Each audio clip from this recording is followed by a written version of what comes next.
sellepärast omati on ehitusküsimused väga vähe rahvast või tavaliselt on see, et tegelikult oleme jah, nagu mitmed telefonikõned see nädal mul on olnud, et kas me räägime jälle sellest samast asjast, millest me oleme rääkinud kaitsekorralduskava koostamise koosolekude vältel Lahemaa ehitustingimustesse küsimustes.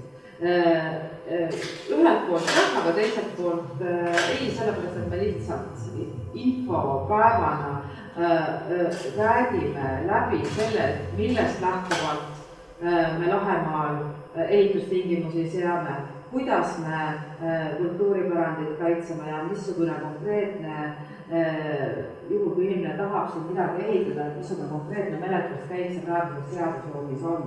Et miks seda vaja rääkida on, et kuigi me väga paljudega oleme erinevatel koosolekutel rääkinud ja täpsustanud erinevaid detaile, missugune võiks olla Lahemaal ehitamine, siis kas see oli nüüd 2 nädalat tagasi, üks väga lugupeetud planeerimisfirma ütles, aga mis seda kultuuripärandit, et sellega tegeleb muinsuskaitse.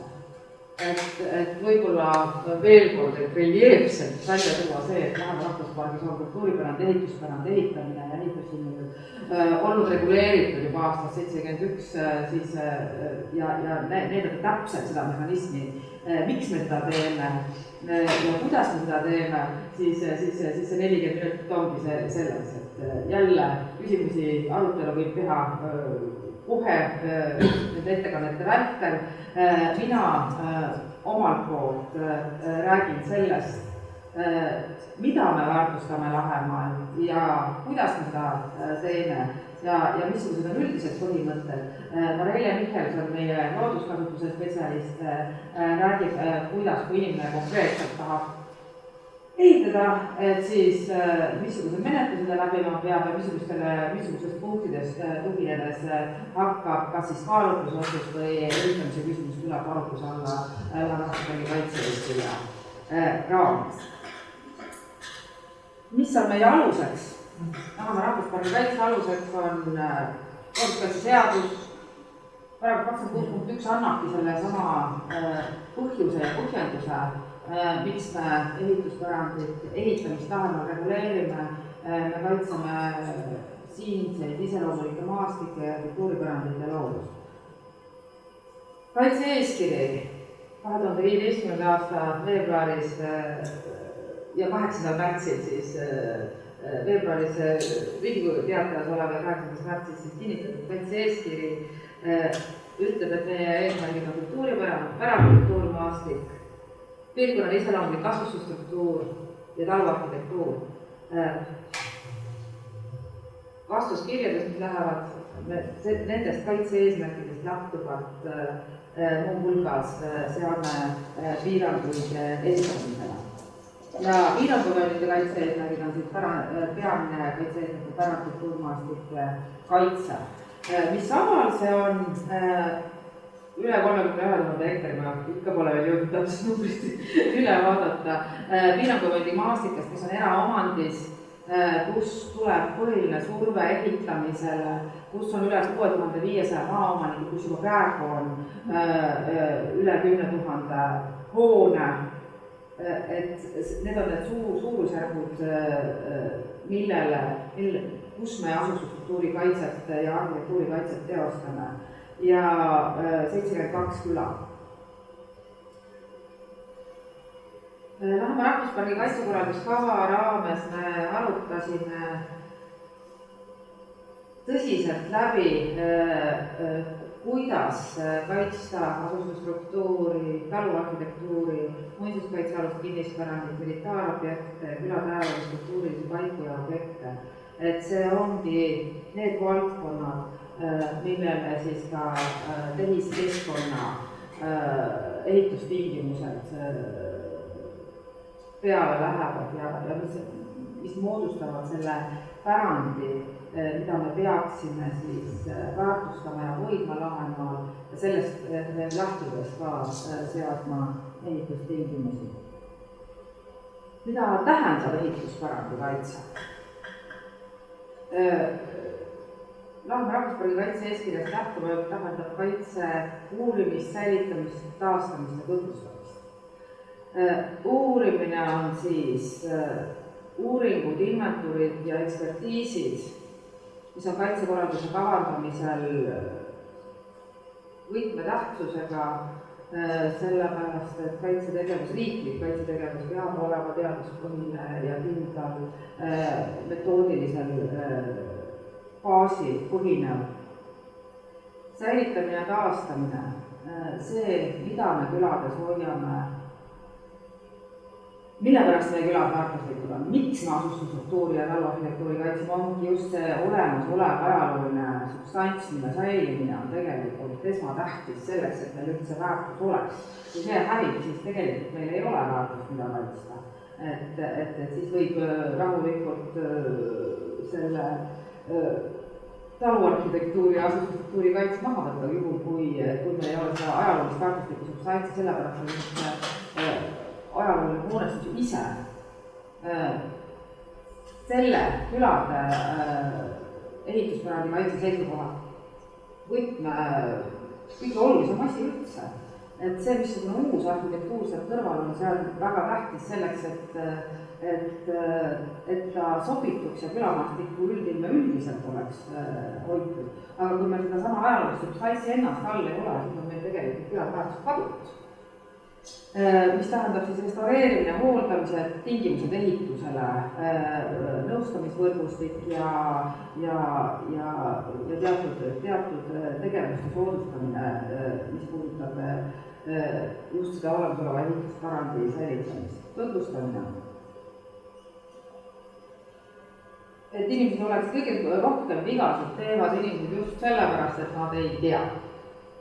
Ja nad ei oska, nad arvavad, et nii kui seal mingisugusel viimasel 15. aastal on olnud keegi hea soovitaja, kes ütleb, et soojustamine tähendab eelkõige seinte väljast soojustamist, vana katmist ja siis sealjuures unustatakse ära vundamendid ja katused ja kaks asja, mis tehakse. Vahetatakse ajalooline ilus laudis, vahetatakse ajalooline kenad aknad ja siis ma vaatan, et seal all vundament on täiesti paistab läbi. Et 17% soojuskindlusest tuleb akendest, selle saab soojustada ära ja niimoodi, et see sama akendi prioriteetsus ja juhul, kui sa hermeetiliselt vahetad aknad ära, siis sa pead tegelikult võimaldama sundventilatsiooni, et seal on terve selline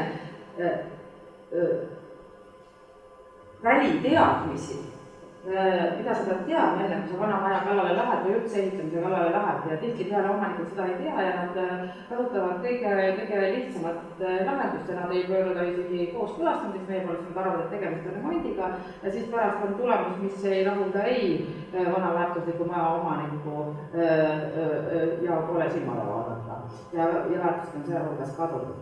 Et seetõttu seesama teavitustegevus on üks kõige olulisem tegevus jälle sellepärast, et on ka selline skeem, et kui 20%, rohkem kui 20% inimesi ühiskonnas teavad mingitest väärtustest ja mingitest, et kuidas peaks käituma, et siis see levib seda jõulisemalt enamuses ja see siis muutub normiks, kui üle poole seda hakkavad nagu kasutama. Ja praegu on meil väga näha seda kusjuures akende puhul, et 20 aastat tagasi, 15 aastat tagasi veel 10 aastat tagasi veel võitlus plastikakendega, mis on praeguseks nagu, inimesed saavad aru, et plastikakend ei ole alati kõige parem lahendus, hakkavad juba alternatiivseid variante otsima, kas siis väärtusliku vana akna korda tegemise ja siis selle eraldi sisemise klaasi panemisega või muu viisi. Ja infomaterjali väärtused hea eeskuju nakkab. Kui on teada, mis on vähemalt väärtuslik ja mis on ilus, et siis seesama enda uhkuse tunne tõuseb, et seda peaks hoidma ja uusarhitektuuriga sellest sobituvalt tegema hakkama. Uusarhitektuuri puhul on, meil on taluarhitektuur kaitse all, see tähendab ka see tähendab ka ehitustraditsioonide hoidmist. Et juhul, kui me seame tingimusi ehitamisel, sealhulgas uusehitusele ja säilitame väärtuslikku ehituspärandit, siis mõlema tegevuse juures on oluline ka see, et me hoiame selle piirkonna ehitustraditsioone. Sellepärast on meil tihtipeale nõuded materjali kasutusele ja juhul, kui keegi tõesti tahab tahutud palgiga päriselt hakata midagi tegema, siis seda mõnusam see on ja õnneks hakkab laastukastus uuesti jõuliselt siia tagasi tulema, et selgub, et naturaalsed materjalid ja traditsioonilised töövõtted võivad olla ka kõige keskkonnasäästlikumad ja otstarbekamad eluterve sisekliima loomisel näiteks hoonete sees. Et me seame tingimusi ehitamisele lähtuvalt looduskaitseseadusest, Lahumaa rahvuspargi kaitse-eeskirjast ja kaitse-eesmärkidest. Seal vaatame seda, et me kaitseksime asustusstruktuuri, väärtuslikke hooneid ja maastikuelemente ja hoiaksime piirkonnale omast ehitustraditsiooni.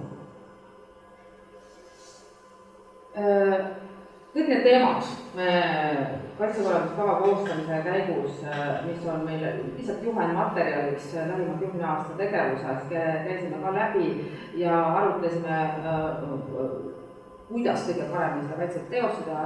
Kaitsekorralduskava aluseks on meil ja tegelikult ka taluarhitektuuri kaitse alusmaterjaliks on meil teaduslikud alusuuringud, siis nii Leele välja poolt Kunstiakadeemia ja OÜ arhitektuurivälja poolt teostatud Käsmu, Võsu, Verdi ja Viinistud arhitektuuri asustusstruktuuri analüüs 2010. aastal valmis. 2014. aastal vastu võetud riigihankeline Lahemaa külade arhitektuuri asustusstruktuuri inventuur, mille tegija oli Artes Terve koos põhitäitjate Sulevorno, Mart Kiievi, Liian Manse ja Juhan Maistega, Ville Metsvalga.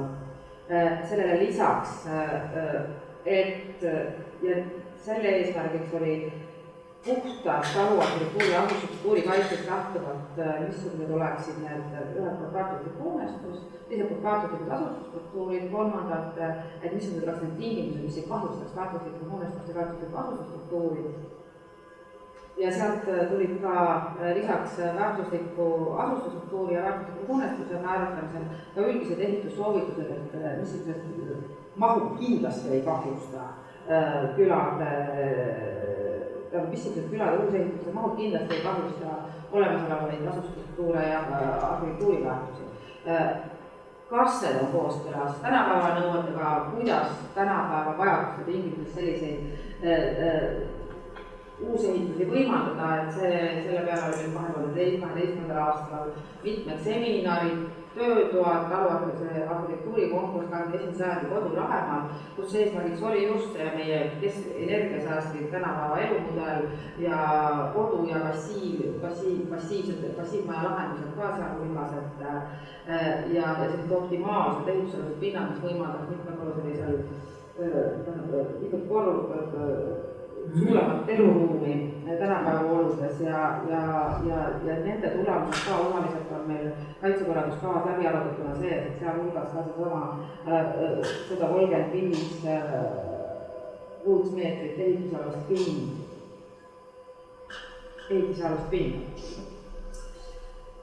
Lisaks sellele selline tingimuste seadmine praktika ja siis kõik see räägiti küladega läbi ja täpsustati väärtusi ja kaitsekorda, kaitsesoovitusi juunist 2014 juulini 2015. Ja saavati suhteliselt optimaalne lahendus, see, mis külade üldiseid juhised, kuidas külasid arhitektuuri ja asustusstruktuuri koha pealt üldiselt kaitsta. Ja et sellele lisaks siis kutsuti ellu ka Lahemaa rahvuspargi arhitektuurinõukogu, millest Marille räägib ka lähemalt, mis käsitleb selliseid juhtumeid, mis sellise üldise hoonestuse, sest need tingimused, need soovitused, mis hoonestusel on eluhoonestuse soovitused. Juhul kui on kas siis arhitekti nägemus mingisugusest sobituvast talumudelist või on eriline paik, näiteks endine karjamisala või on tegemist väga väärtusliku hoonestuse rekonstrueerimise ja ümberehitamisega, siis sellised küsimused lähevad kindlasti arhitektuurinõukogusse lisaks sellele, mis olulist ruumilist keskkonnamõju omavad detailplaneeringud või ka üldplaneeringud. Et üldised põhimõtted uus hoonestuse ajaloolises keskkonnas, et mida tuleb arvesse võtta. Antud konkreetse küla ajaloolist tüpoloogiat, meil on 72 küla tüpoloogiliselt, on hõlmavad kõiki Lahemaa, kõiki Eesti, nii suundkülasid on meil, nii hajakülasid on meil, nii ridakülasid, ahelkülasid, väikeseid asulaid, et seda tüpoloogiat tuleb kindlasti arvele konkreetselt ajaloolist keskkonda, sellepärast et meil on väga erilisi külasid, erilise ajalooga on oma viinistusi, siis konkreetselt looduskeskkonnast, et meil on jälle terve palett ja kohalikke ehitustavasid ja materjali kasutust, et klindi peal baas, puit, rannaalal, maakivi, puit, et see varieerus, materjali varieerus on siin olnud ka jälle kogu palett meie traditsioonilise ehitusmaterjali sõltuvalt konkreetsest kohast siis. Ja siis tingimused sõltuvad hoone funktsioonist, et missugune ühiskondlik eluhoone külaosale ajalooliselt iseloomulikest mahtudest ja sellele lisaks siis ka planeerimata olemasoleva õuele kontaktvööndist ja konkreetsest taluhoonest endast.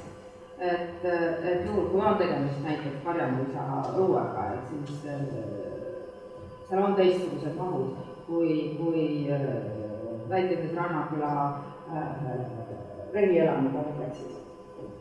Ja sõltub jälle ka külast.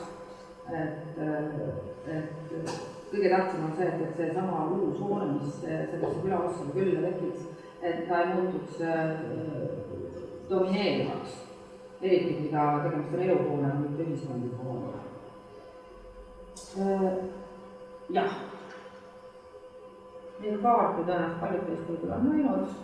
Need on need samad tsoneeringukaardid, konkreetsete piiride ja konkreetsete hoonete väärtuste ja täpsustega tsoneeringuid tsaariaegsed struktuurid, asutusaegsed struktuurid, asutustalude aegsed struktuurid.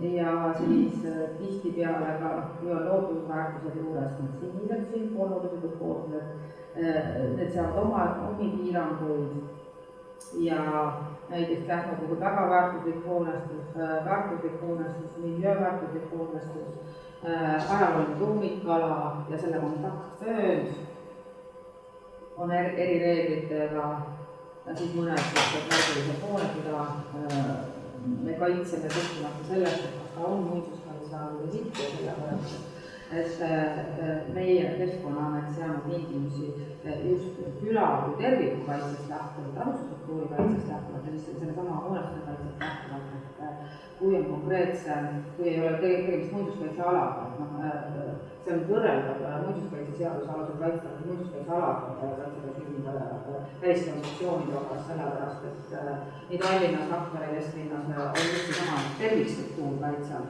Kui võetakse üksikobjekti kaitse alla, siis on kohe tekib küsimus, et teatud vaated peavad olema, aga uus võib olla kontrastne ja kogu see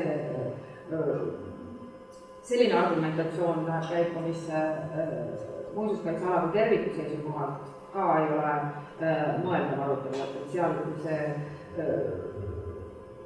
peab olema tagatud ka terviku harmoonia. Ja ka nõukogude periood on meil täis väga väärtuslikke miljööväärtuslikke hooneid ja tervikstruktuure, millel on kaitserežiim just lähtuvalt sellele piirkonnale iseloomulikest krundisuurustest struktuuridest ja ehitusmahtudest. loomulikult on see natuke teistsugune kui viimistud. Ja siis see kõige olulisem asi, mida me peaksime nagu kulda hoidma, sest et see on tõeliselt tähelepanuväärne kohad ja juhul, kui ta on üle-eestilise või üle-euroopalise tähtsusega, siis loomulikult saab teha ettepanekud muinsuskaitse alla võtta, aga meie enda rahvuslik taluvõimestus. Puitarhitektuur siis on näiteid 18. sajandist, põhiliselt 19. sajandist, 20. sajandi esimesest poolest. 2500 väga väärtuslikku hoonet. Ta on väärtuslikku hoonet ja 450 väga väärtuslikku hoonet, millele analüüsid on teinud kohad või muinsuskaitse alla võtmise ettepanekud. Siis kui me selle peale töötasime, siis see ei olnud muinsuskaitse all, siis Tsitre Haumäe häärber näiteks, mille hoidmisega me oleme siin tegelenud. Skeem on selline, et kuna me praegu toetame, mis siin pole, siis me erinevate koolituste käigus, et kui me hakkame vaatama selle 10 aasta lõikes, et siis ongi ka omajagu hooneid korda saanud ka. Ja siis Haumäe puhul, kas see oli 2006-2007? 2006? Kui me kokku saime esimest korda, siis 2007, 2008 ja 2009 läksid meil erinevad tegevused sinna peale ja siis 2012 tulid siis aknakoolitused iga lisaks pärast seda, et 2010 tegime muinsuskaitse alla võtmise ettepanekud, et omanik tegi ettepanekud, Keskkonnaamet toetas kaitse alla võtmise ettepanekud ja praegu on ta muinsuskaitse alune hoone. Ja sellist asjade puhul omanik maksab materjali kindlasti inimesi ja petite puuega kohti saab ka. Ja siis näiteks Kaarlilaulu 14 hoonet, seal tegime nii pandiparandusi, kui tegime lauda.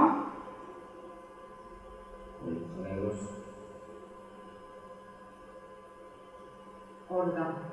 Käsmu meremuuseumi enda esipastavad oli meil, kas see oli 2011, kui me mõtlesime, et teeme ühe väikese profiparanduste koolituse ja siis tegime sondaaži ja selgus, et kuni aastani 1947 on see olnud ooperkollane. Et siis oli korraks sellist tõsist mõtlemist, et kas koolituse raames hakata seda, kas see üldse kannab välja, see tähendab seda kohe, et kuna on tegelikult muinsuskaitse aluse hoonega, siis kohe eritingimused, load, tööde kirjeldusprojekte, kõik nende asjade kooskõlastamine, millega me saime hakkama. Ja siis see tähendas seda, et sellel koolitusel olevat 20 inimest, et iga 5 inimese kohta oli üks meister ja litsentsiga meistrid olid ka hõivatud ja see oli jälle seetõttu võimalik, et omanik ostis materjali ja omanik tegi ära kogu hoone. Aga ka suuri asju saab alustada heast tahtest. Või Vallatalu Võsul, nagu sellel aastal oli meil 7 hoonet, Võsu üks vanimaid ja väärtuslikumaid kompleks nii eksteriooris kui interiooris, et sellest 840 rehemaja ajaloolised kapeelid on kõik kenasti meil alles, 1870 taluhäärber, 5 Baltist abihoonet tervikkompleksina täiesti uskumatu hoonestus ja 70-ndatel omal ajal Heidi Toms keelas selle rehielamu, mis seal õue peal on lammutamise ja siis sellest ajatest on nagu tegitud seal. Ja 2008 me tegime sellele rehielamale isegi katuse koos koolitustega hinnapakkumise peale, aga see ei läinud nagu läbi ja sellel kevadel ta on nagu lihtsalt üks külbajus nagu alla. Ja siis oligi küsimus, et tegelikult me peaksime ajaloo huvides selle erakordselt väärtusliku paanide tüüpi rehielamu vähemalt üles mõõdistama, sest seal sees oli alles korstnaga reheahi, kogu mööbel, kõik interjär oli ka, kõik aknad, kõik on nagu sellises ajalood autentsed, võrreldes näiteks Tõugu Hansurahvaga, kus on 80 rekt juba pealt üle käinud ja 80 rekt tähendab vahetamist. ja no meil ei olnudki suuremat eesmärki kui see, et kui me saame mõõdistatud ja nii palju kui stabiilselt on konserveeritud, et mis edasi saab, siis vaatab, aga et vähemalt ajaloo jaoks Eesti Kunstiakadeemia, siis meie enda koolituse raames selgus, et samal ajal kui Vallo Varik hoonet nagu stabiliseeris ja konserveeris, hoonele vaja stabiilseks saada, siis Kunstiakadeemia tudengid koos paari inseneriga mõõdistasid seal. Ja siis selgus, et nagu väga palju on alles ja väga palju saab nagu, et seesama rehekarpide osas, sama ahjuga, et see on täiesti konserveeritav, restaureeritav ja rehe aluse osa kenasti nagu taastatav, et palgid nagu laotiselt rehe aluse osalt, sealt, kus oli alla vajunud nagu korraks maha. See on ka tegelikult edulugu, sellepärast 24. novembril on nüüd muinsuskaitse omanik tegi ettepanekuse koos meie see hoonekompleks muinsuskaitse alla võtta ja nüüd 24. novembril on meil muinsuskaitse nõukogu selle puhastus, nii omanik kui mina oleme ka kohal.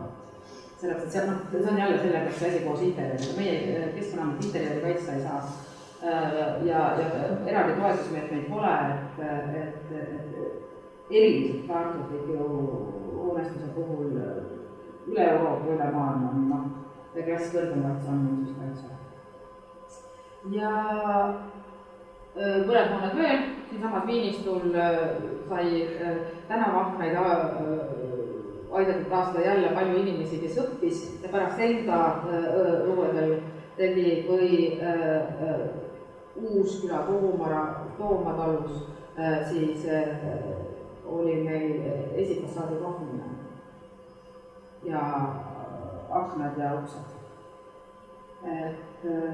Ja Kasutegur on just selles, et kui seal kõvasti inimesi puhas, et nad oskavad, teavad ja leiavad, et see restaureerimine ei olegi mingi hirmus kallis asi, et kui sa hooldad oma vana hoonet, et siis igal juhul, kui sa selle maha lammutad, uue ehitad, siis tihti peab väga palju. Mis on siis taluarhitektuuri kaitse?